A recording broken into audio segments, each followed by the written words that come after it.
Til i år der har vi jo så valgt at køre med sådan en ProDeck her, Grev her.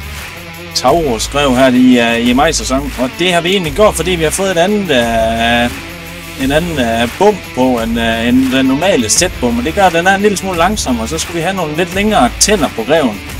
Og der passer ProDecken egentlig rigtig godt ind i.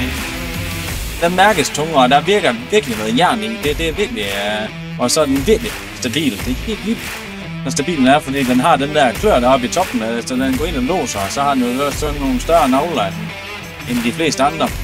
Men der er lidt længere mellem tænder den her, i forhold til de andre, og det gør faktisk egentlig ikke noget.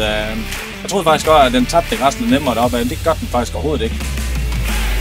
Jeg er helt pjattet med den der bagskær, der egentlig er på den her Grev her. Der er sådan lidt ligesom normal bagskær også på en skovl.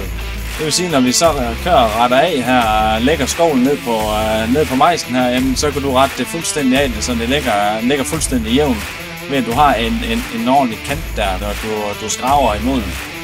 Der er jo også det der med det opklap der, altså der har bare ikke været noget. Normalt når man ser dem her Grev her, så plejer der at være lidt i de navler det der.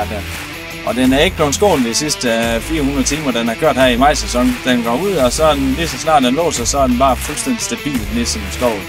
Det er virkelig fantastisk.